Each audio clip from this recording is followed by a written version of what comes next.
Hello, good morning, good afternoon, and good evening. This is Dr. Paul Ezike. Welcome to this page. Now, the information I'm about to bring to you right now, it's a very delicate one. Very, very delicate.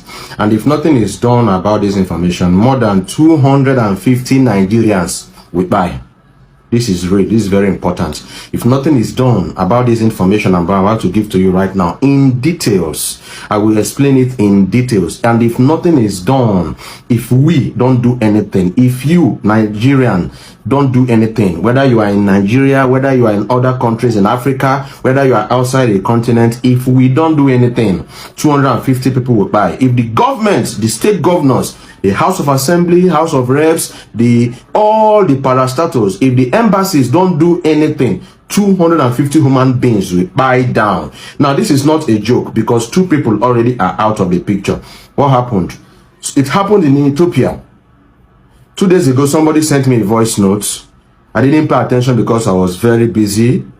And he kept on sending and calling. I had to pay attention. I had to listen. He said, brother, please help us. I said, what happened? He said, we are buying. We are going. We are in Ethiopian prison. Said it's Kaliti prison, maximum security prison in Ethiopia. Kaliti prison. This prison is filled up with more than 500 Africans.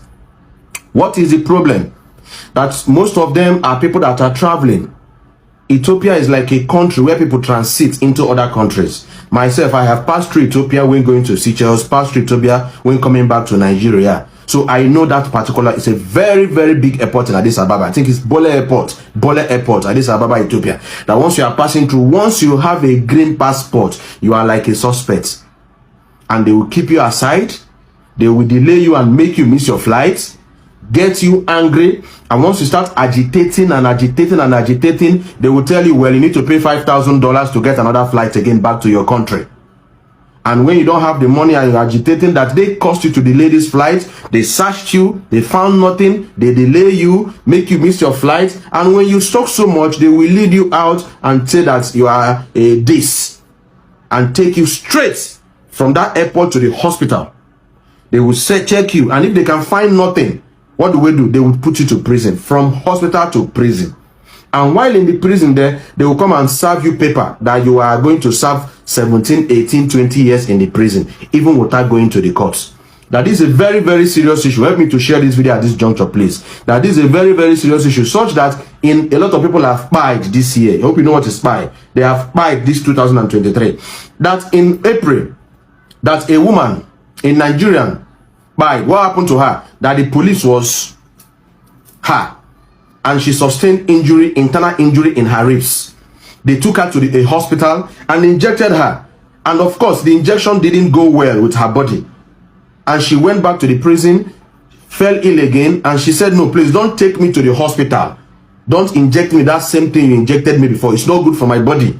And they forced her to the hospital, forced her to inject her again, and the next day, she gave up the ghost. And they took her straight, she was there for days before they took her to the mortuary. And other inmates, female inmates, had to search her, brought out embassy details, brought out phone numbers, and started calling the embassy, Nigerian embassy in Ethiopia, Addis Ababa, Ethiopia. The job of embassy is to protect the interest of citizens in a country. That is the primary job of embassy. But from what he said, it was a long conversation of more than 2 hours. But I'm summarizing it. That the embassy, Nigerian embassy to Ethiopia, is always support the Ethiopian government and support the Ethiopian police. Now, even when you invite the embassy representative, they will come, I will get back to you, that nothing is done, that they are supporting them. And this is very, very wrong. That just last week here, a young man gave up the ghost. What happened? He contacted tuberculosis. And this is a picture of the young man.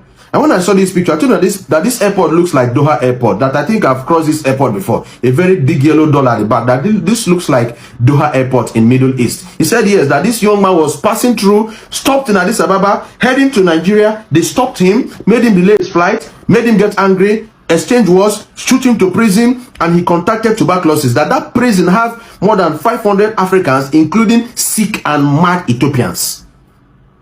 How will you put sick people and healthy people in the same room? And you know tuberculosis is an airborne disease. That this young man contacted tuberculosis, and that was how he gave up the ghost. Just last week here, this young man in the screen here.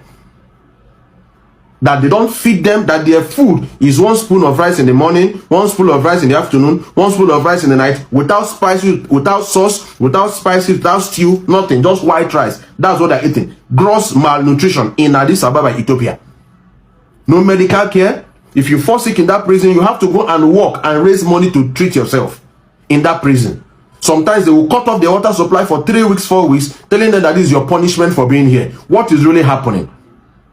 We need to stand up and fight this injustice in Addis Ababa, Ethiopia. While we're talking of Mobad is one individual. We're talking about over 200 people. They are there from different tribes of Nigeria, Hausa, Igbo, Yoruba, Edo, Jos. Mentioned a lot of people, and they're in that prison that the Nigerian embassy is not helping issues. And he's calling for our help. He told me to do this video. He begged me to help him do this video, to circulate this information, that they need the help of Nigerian governments in Ethiopia. Over 250 Nigerians are in that prison. No food, limited water, no air, no ventilation, no medicals, nothing. And they didn't do anything. They didn't go to the courts, a law court, to be sentenced for anything. That is just victimization because they have a green passport.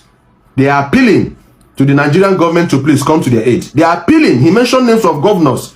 Senator Dave Umahi, Senator Governor, former Governor Yesom Wike. He mentioned governors, please come to their aid. The House of Reps, please, House of Senate, if there is a way that this can be pushed as a motion to the green chambers and to the red chambers, this is very important. We are the leaders of tomorrow. Nigeria should not play with its citizens. And this young one is appealing for me to help him do this video. So help me, please, by sharing this video. Help me tag the necessary agencies that are needed to sort out this issue. More than 250 Nigerians are in Kilati prison, maximum prison in Addis Ababa, Ethiopia, and they were not convicted of anything. That is the point. Assuming they are guilty of an offense, we understand that people are dying every day of tuberculosis, different diseases. They've turned to nothing because they are Nigerians. And this is very, very, very wrong. Please help me to share this video. In my own capacity, I'm going to tag 1 or 2 people I know that might help. Okulo Randibo, I think he will help. Anybody that can help to see what is really happening.